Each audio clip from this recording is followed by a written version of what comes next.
Buonasera, benvenuti a questa edizione di TG Sicilia. Vediamo insieme i principali titoli. Drammatico incidente sul lavoro alla zona industriale di Catania. Un giovane di 30 anni muore schiacciato dal muletto che stava manovrando nello spiazzale di un'azienda di logistica. Aveva 2 figli, ha aperto un fascicolo, al momento senza indagati per omicidio colposo, disposta l'autopsia. Spacciatore a 6 anni, a Gela l'impressionante storia di un bambino costretto a consegnare droga nella zona della stazione ferroviaria. E la madre a raccontare a distanza di anni i terribili particolari durante il processo allo zio del minore. Catania, Corso Sicilia, dormitorio a cielo aperto, la testimonianza di un tabaccaio vittima di aggressioni e danneggiamenti che chiede aiuto al nostro microfono. I residenti: nessun controllo, siamo abbandonati.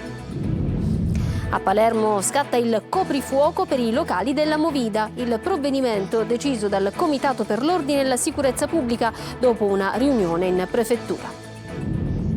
Amministrative in Sicilia, al primo turno il centrodestra non conquista nessuno dei 3 capoluoghi al voto. A Messina vince Basile, a Enna il Barone Rosso Crisafulli, mentre ad Agrigento sarà ballottaggio tra Sodano e Alonge. A Salina, 15ª edizione del Mare Festival Premio Troisi, cast stellare in ricordo dell'attore napoletano che nell'isola aveva girato Il Postino. Madrina Maria Grazia Cucinotta dal 12 al 14 giugno. Credete in voi stessi. Alla vigilia della gara di ritorno con l'Ascoli, il presidente Ross Pelligra dà la carica alla squadra di Toscano. Dura presa di posizione della tifoseria organizzata che domani sarà sugli spalti del Massimino.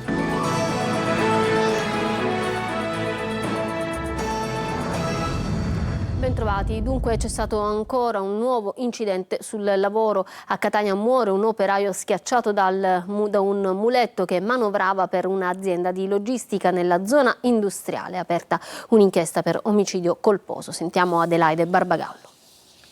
Parenti e amici, appresa la notizia, sono subito accorsi, occhi lucidi e bocche cucite. L'incidente sul lavoro in cui ha perso la vita Francesco Cannone, 30 anni, padre di 2 figli, ha lasciato tutti attoniti. Il giovane lavorava da poco tempo alla SEPE, una delle più grosse aziende di logistica con sedi in Italia, a Catania nella zona industriale, nel blocco Giancata. Il giovane è stato travolto dal muletto che stava manovrando. Un ragazzo, Francesco, con tanti amici, amante dello sport, racconta con parole spezzate dal dolore il cugino. Un gran lavoratore, così giovane, anche sposato.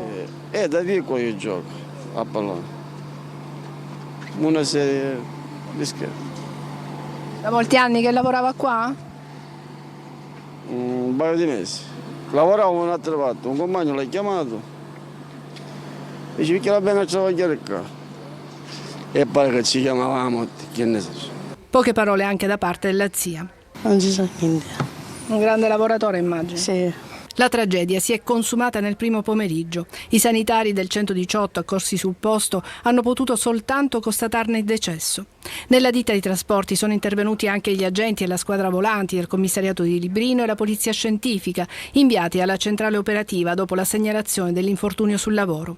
Le indagini, coordinate alla PM Valentina Antoniuccio e dal procuratore aggiunto Fabio Scavone, sono state affidate al personale dello Spresal dell'ASP di Catania. L'autopsia sarà effettuata nei prossimi giorni su disposizione della procura etnea. Gela, volevano trasformare mio figlio in un soldato. Dello spaccio è la frase shock pronunciata in aula dalla madre di un ragazzo che, ha accertato la procura, a soli 6 anni veniva usato per consegnare droga nella zona della stazione ferroviaria. Sotto processo lo zio del minore. Sentiamo Geri Italia. Volevano che i miei figli diventassero soldati dello spaccio. Parte da qui il racconto drammatico emerso davanti ai giudici del Tribunale di Gela, dove si celebra il processo a Daniele Nocera, pregiudicato accusato di aver utilizzato il nipote, all'epoca dei fatti di appena 6 anni, per consegnare droga a pusher e assuntori. A parlare in videocollegamento da una località segreta sono stati il ragazzo, oggi 15enne, e sua madre, entrambi ascoltati in modalità protetta. Mi dava delle cose avvolte nella carta stagnola da portare ai suoi amici, ha raccontato il giovane, ricordando che in quel periodo lo zio si trovava ai domiciliari. La madre ha confermato ai giudici di avere sorpreso il figlio durante uno scambio di denaro, lo rimproverai, dice, e lo riportai subito a casa. Ma nel processo emergono anche anni di minacce e paura. Dopo la separazione dal marito, fratello dell'imputato, la donna avrebbe subito intimidazioni pesanti. Trovai proiettili davanti alla porta di casa, racconta. Una volta tentarono persino di far esplodere l'abitazione aprendo il gas. Mio figlio mi raccontò che il nonno paterno gli disse che mi avrebbero sparato, ha raccontato in aula. Il ragazzo avrebbe anche riferito di armi nascoste in un pozzo e di dosi di droga trovate vicino alla casa dei parenti paterni. Madre e figlio oggi vivono lontano dalla città, sotto protezione. Andiamo a Catania, dove c'è un tabaccaio di Corso Sicilia che continua ad essere vittima di aggressioni e danneggiamenti. Al nostro TG la sua testimonianza e la richiesta di aiuto. In Corso Sicilia continua ad essere un dormitorio a cielo aperto. I residenti dicono non c'è nessun controllo, siamo abbandonati. È andato per noi Tonino De Mano. Quando è accaduto il fatto mia figlia era presente, ha iniziato a piangere. Questo tabaccaio di Corso Sicilia vive nel terrore, ha paura per sé, per i suoi familiari e per i clienti, la cui incolumità, lo dimostrano le immagini, è veramente a rischio. In questo video, in pieno centro a Catania, una donna scaglia una grossa pietra contro il distributore automatico. Non contenta, ripete il tiro, danneggiando l'apparecchiatura. Ma non è finita. La protagonista sembra avere un conto aperto con il titolare della tabaccheria, questa volta irrompe nel negozio di giorno, scagliando una borsa sotto lo sguardo attonito dei presenti.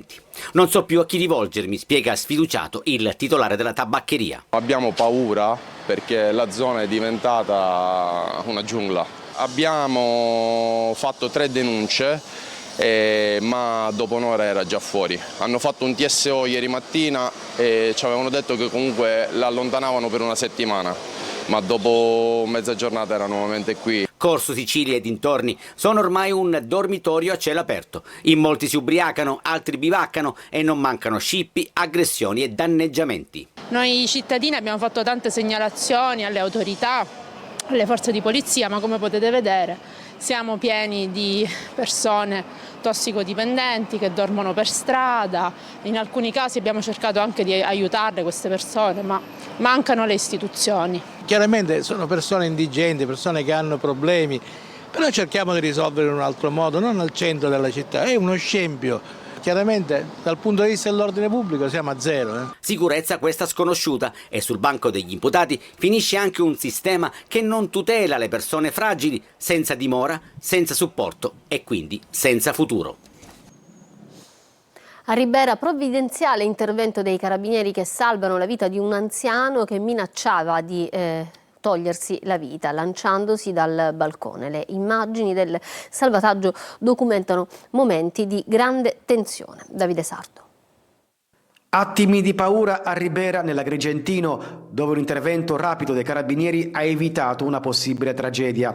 Le immagini del salvataggio raccontano la tensione di quei momenti. Un anziano, in evidente stato di confusione, si trovava sul bordo di un balcone senza ringhiera al secondo piano di un edificio. Era a pochi centimetri dal vuoto.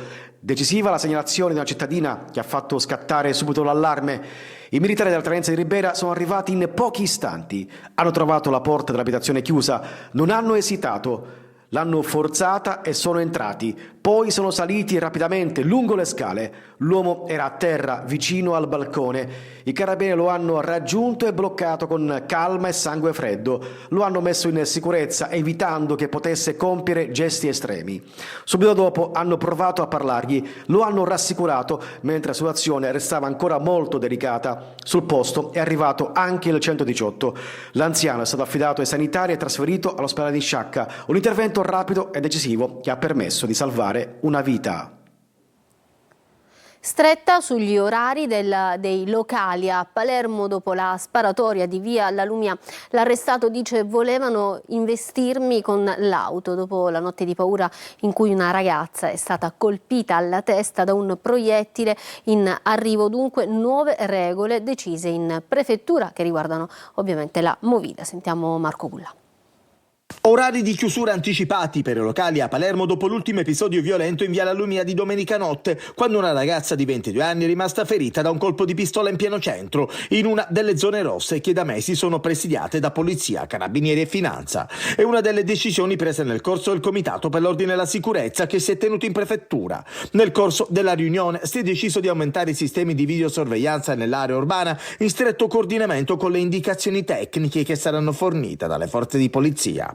Intanto proseguono a caccia di altri eventuali partecipanti alla rissa e corresponsabili dei fatti le indagini sul ferimento della 22enne, in carcere per ora con ipotesi di detenzione illegale di arma da fuoco e porto abusivo aggravato in luogo pubblico c'è Pietro Graziano di 23 anni. Il giovane interrogato dal PM ha parzialmente ammesso i fatti, sostenendo di essersi difeso, ma la sua versione non ha affatto convinto gli investigatori e gli inquirenti. Graziano ha ammesso di avere sparato, dicendo però che l'Audi Q3 su cui si trovava la ragazza col proprio fidanzato avrebbe tentato di investirlo. Uno dei colpi, attutito per fortuna dalla carrozzeria dell'auto, ha colpito la giovane di striscia alla tempia destra, conficcandosi tra la cute e la teca cranica, provocando una frattura, ma per fortuna poco altro. Graziano insiste comunque nella sua versione, avrebbe fatto fuoco, cioè solo perché si sarebbe visto arrivare addosso la macchina. Il bilancio delle amministrative con le urne che frenano il centrodestra. Al primo turno delle elezioni in Sicilia il centrodestra non conquista nessuno dei 3 capoluoghi di provincia al voto. A Messina stravince la compagine guidata da De Luca, a Enna il barone rosso Crisafulli, mentre ad Agrigento sarà ballottaggio con il candidato di Ismaele Lavardera avanti a tutti. Sentiamo Luca Ciliberti. La Sicilia non tradisce e resta sempre il laboratorio della politica, al di là delle dimensioni più o meno grandi delle elezioni. Si era detto che questa tornata elettorale sarebbe stata irrilevante se non fosse arrivata dopo la scoppola del referendum al governo Meloni e prima delle regionali.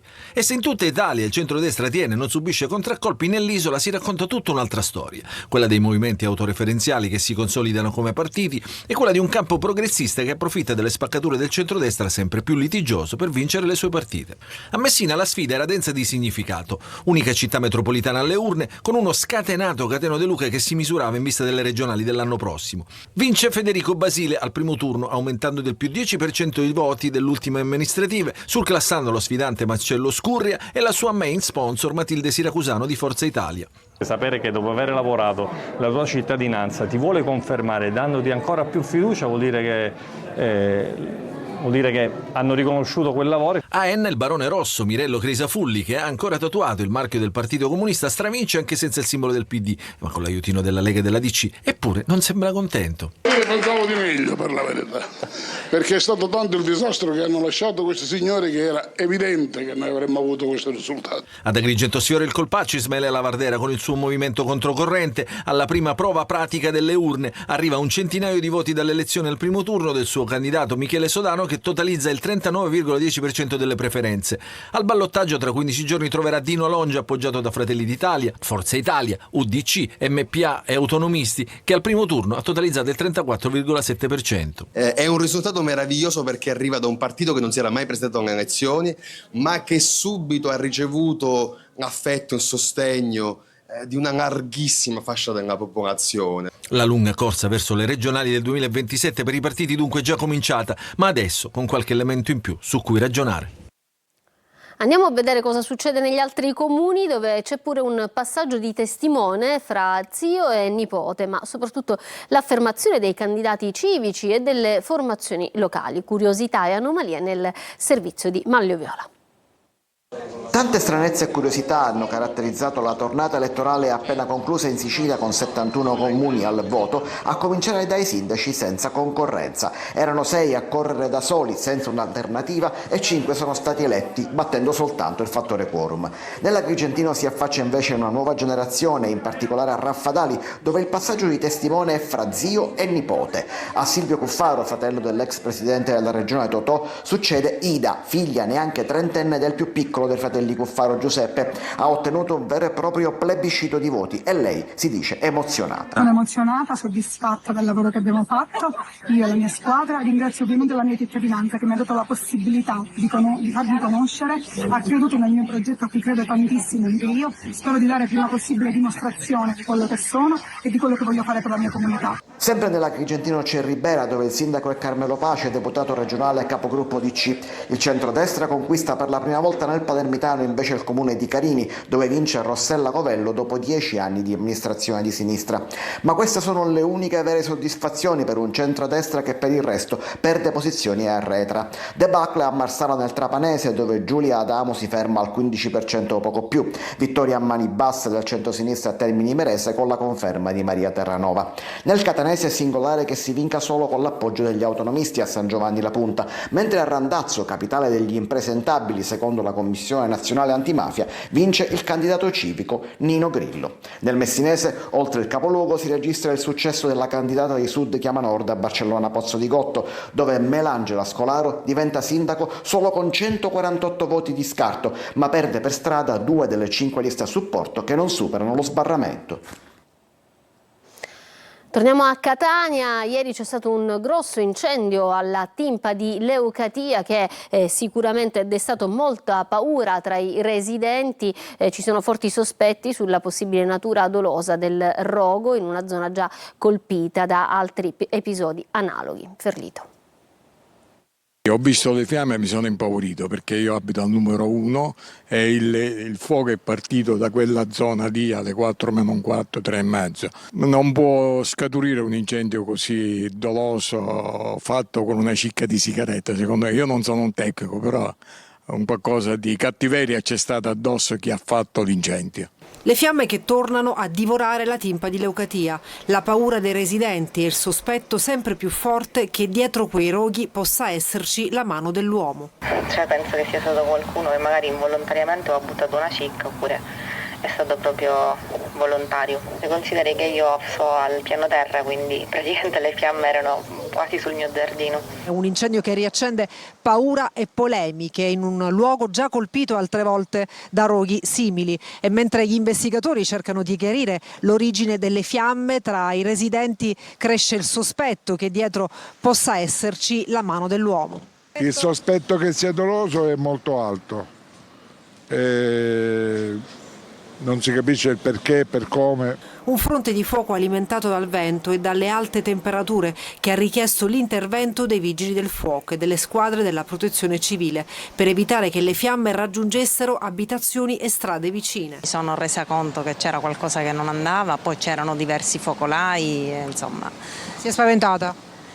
Ho capito che era di entità maggiori rispetto a quello che si potesse pensare. Un'area naturalistica fragile e spesso lasciata in condizioni di degrado, tra sterpaglie secche e assenza di controlli continui, che torna così al centro delle polemiche sulla prevenzione e sulla tutela del territorio urbano. Accolta con grande entusiasmo dal clero in Sicilia la prima enciclica del Papa che tocca temi cruciali: lavoro, guerra, informazione.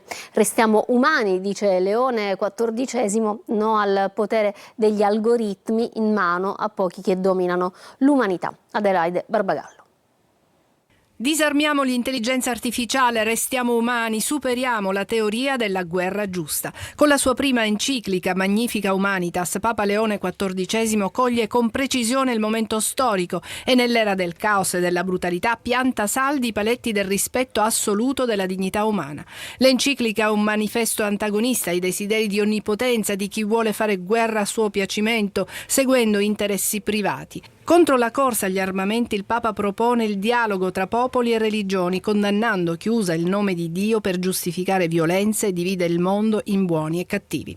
Un'enciclica accolta con entusiasmo dal clero siciliano. Questa pace che lui caratterizza con 2 aggettivi, disarmata e disarmante, che è la pace del risorto, e che lui propone ancora una volta oggi, anche se c'è chi tenta di politicizzare il suo messaggio. È stato bellissimo, io ricordo il soprassalto che ho avuto quando dalle sue labbra ho sentito il saluto del risorto arrivarmi, no? È stato bellissimo. Magnifica Humanitas non è dedicata solamente all'intelligenza artificiale, ma anche alle grandi questioni sociali e geopolitiche. Affronta temi come le migrazioni, la povertà, le crescenti disuguaglianze, l'emarginazione, la difesa dell'ambiente. E il fatto che sia un pontefice degli Stati Uniti ad esprimere giudizi taglienti rende impossibile l'accusa di essere estraneo alla modernità o incapace di comprendere l'Occidente.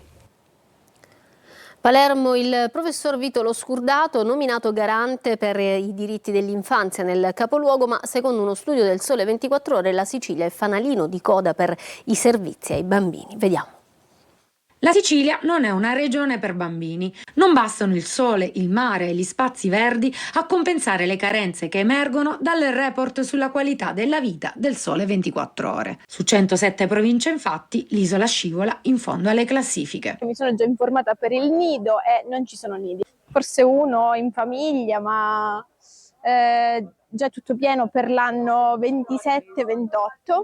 Quindi per chi non ha familiari in zona o qualcuno che possa occuparsi dei bambini, penso non sia semplicissimo, ma vedremo. Non ci sono strutture che possono ospitare un numero maggiore di bambini, tant'è che molte mamme cercano comunque di iscrivere i bimbi già prima della nascita del bimbo stesso, quindi questo comporta anche a limitare le mamme anche a non andare a lavorare per poter stare a casa col proprio figlio. Storie quotidiane che aprono uno spaccato concreto su una difficoltà diffusa in Sicilia. Ragusa infatti è ultima per edifici scolastici con mensa e poco più su in classifica per competenza alfabetica non adeguata e asili nido, insieme a Palermo e Catania. Maglia nera a Trapani per il costo della mensa scolastica e a Palermo per il verde attrezzato. Eppure il quadro cambia osservando la qualità della vita degli anziani. Qui la Sicilia mostra segnali più incoraggianti, con Catania al 22esimo posto e Palermo al 42. Seguono Ragusa, Siracusa, Enna, Agrigento, Trapani e Messina. Un'isola dunque in difficoltà per famiglie giovani, ma più accogliente per la terza età, in un quadro da cui si può sempre ripartire. Si può sempre migliorare. Cinema e spettacolo, tutto pronto per il Mare Festival di Isalina dal 12 al 14 giugno. L'Isola delle Olie ospiterà il Mare Festival premio Troisi cast stellare in ricordo dell'attore napoletano che nell'isola aveva girato Il Postino. Madrina dell'evento, come sempre, Maria Grazia Cucinotta. Orazio Longo. Salina, capitale del cinema, dal 12 al 14 giugno con la 15ª edizione del Mare Festival Premio Troisi, un cast stellare da Giancarlo Giannini a Corinne Clery, da Marco Risi a Cristiana Capotondi, Aurora Quattrocchi, Chiara Francini, Vincenzo De Lucia, in ricordo del grande attore napoletano che sull'isola eoliana girò Il Postino, film candidato a 5 premi Oscar. Madrina della rassegna, Maria Grazia Cucinotta. Saranno tantissimi gli ospiti, tantissimi premiati con i quali condividere cinema, musica, cultura, letteratura, insomma un appuntamento importante da condividere con tutti voi. Quel film e Troisi in sé credo che sia veramente una bandiera, uno dei più grandi non solo attori ma interpreti, esseri umani che abbiano dato lustro al nostro cinema, e in particolare quel film, anche per la storia personale, anche per via del fatto che è stato l'ultimo film che ha girato, è particolarmente importante. La Kermesse, con la direzione artistica di Massimiliano Cavaleri, è stata presentata a Palermo.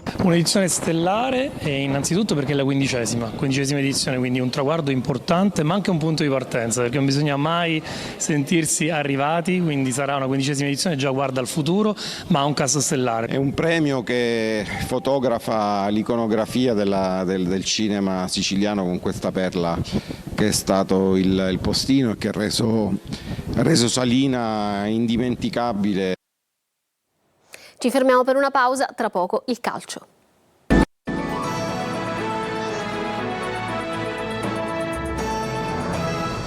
Ritorniamo in studio con lo sport e il calcio alla vigilia della semifinale di ritorno al Massimino. Il presidente del Catania Pelligra ha incontrato la squadra, ha diffuso un comunicato degli ultra rossazzurri. Vediamo cosa dice con Sergio Colosi. Ross Pelligra carica il Catania, curve nord e sud presenti al Massimino per rispetto della città e dell'identità. Il presidente ha incontrato i calciatori ricordando loro di essere stati scelti per rappresentare una città meravigliosa e un club che vuole crescere ed è ambizioso. Avete, ha detto Pelligra in una nota, qualità e carattere per affrontare questo tipo di partite e fare ciò che ha fatto l'Ascoli domenica scorsa. Non è giustificabile una prestazione del genere da parte di professionisti ben pagati, hanno scritto gli ultras catanesi in un comunicato, ma il legame viscerale con la maglia porta sempre a fare una scelta d'amore. Per questo motivo hanno deciso di essere presenti alla partita casalinga nelle rispettive curve, ma da giocatori e mister non si aspettano più nulla, consapevoli che servirebbe un miracolo sportivo. Catania ha chiamato al riscatto dopo la batosta di Ascoli, ma preoccupano un paio di fattori: la capacità dei bianconeri di colpire in contropiede e la difesa del Catania, che nelle ultime 2 gare ha incassato 7 gol. Occhi puntati sulle condizioni di Ciccarelli e Casasola, e poi c'è la squalifica di Gimenez, disposta alla chiusura del settore ospiti. La vigilia non è come tutti se l'aspettavano, con quel carico di tensione positiva, ma è pur sempre una semifinale da giocare sui 180 minuti e quello del Duca è stato solo un bruttissimo primo tempo. Ci fermiamo ancora per una breve pausa, torniamo tra pochissimo con le ultime notizie.